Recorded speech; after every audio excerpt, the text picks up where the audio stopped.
ಗೋವಿಂದಗೌಡ ಅವರು ಕಾಂಗ್ರೆಸ್ ಪಕ್ಷ ಅಲ್ಲ ಅಂತ ಅಂದ್ಬಿಟ್ಟು ಕೆಲವರು ಶಾಸಕರು ಕಾಂಗ್ರೆಸ್ ಪಕ್ಷ ಚುನಾವಣೆಗೆ ಬಳಸ್ಕೊಂಡಾಗ ಅವ್ರು ಯಾವ ಪಕ್ಷ ಅಂತ ಅವ್ರು ನಿರ್ಧಾರ ಮಾಡಲಿ.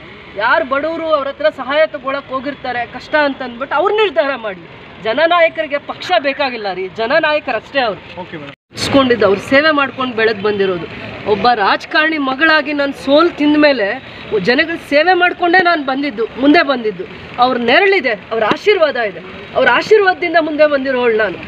ಅವ್ರ ಆಶೀರ್ವಾದ ಇಲ್ಲದೆ ಹೋದರೆ ನಾನು ಏನೂ ಸಾಧಿಸೋಕ್ಕಾಗ್ತಾ ಇರಲಿಲ್ಲ. ರಾಜಕಾರಣಿಯಾಗಿ ತುಳಿದಾಕಿದ್ರು, ಸೋಲ್ಸಾಕಿದ್ರು.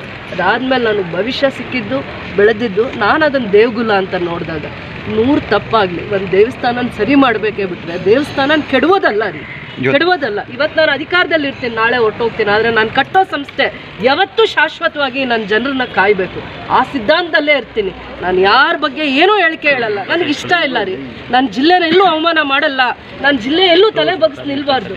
ನನ್ನ ಜಿಲ್ಲೆಗೆ ಇನ್ನೂ ಒಳ್ಳೇದಾಗಬೇಕು, ರೈತರ ಸಂಸ್ಥೆ ಉಳಿಬೇಕು, ಬಡವರು, ಹೆಣ್ಮಕ್ಳು, ಶೋಷಿತ ವರ್ಗದವರು ಬದುಕಬೇಕ್ರಿ, ಅಂಥವ್ರು ಆಗ್ಬೇಕು ನಾವು. ಜಿಲ್ಲೆನಲ್ಲಿರುವಂತ ಮಹಿಳಾ ಇಲ್ಲ ಅನ್ನುವಂಥದ್ದು ಮೊನ್ನೆ ನಡೆದಂತ ಸಭೆ ಇರ್ಬೋದು. ಬೇಜಾರೇ ಇಲ್ಲ ರೀ. ಬಡವ್ರ ಹತ್ರ ಕೆಲಸ ಮಾಡಕ್ ಆಯ್ಕೆ ಆಗಿರೋದು, ರೈತರ ಹತ್ರ ಕೆಲಸ ಮಾಡಕ್ ಆಯ್ಕೆ ಆಗಿರೋದು. ಎಲ್ಲೂ ಒಂದು ಸ್ಟೇಜ್ ಮೇಲೆ ವೇದಿಕೆಗಳ ಮೇಲೆ ಕುತ್ಕೊಳ್ಳೋದಕ್ಕಲ್ಲ ಜನ ನಮ್ಮನ್ನು ಗೆಲ್ಸಿರೋದು. ತುಂಬ ಒಳ್ಳೇದಾಯ್ತು. ನನ್ನ ಅವಮಾನ ಮಾಡಿದ್ರು ನಾನು ಖುಷಿ ಪಡ್ತೀನಿ. ನನ್ನನ್ನು ಯಾರು ಆಶೀರ್ವಾದ ಮಾಡಿದಾರೆ ಅವ್ರಿಗೆ ನ್ಯಾಯ ಕೊಡ್ತಾ ಇದ್ದೀನ, ಹೋಗಿ ನೋಡ್ತೀನಿ.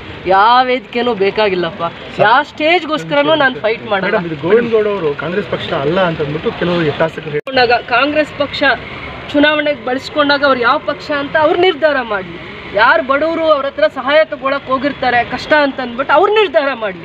ಜನನಾಯಕರಿಗೆ ಪಕ್ಷ ಬೇಕಾಗಿಲ್ಲ ರೀ, ಜನನಾಯಕರಷ್ಟೇ ಅವರು.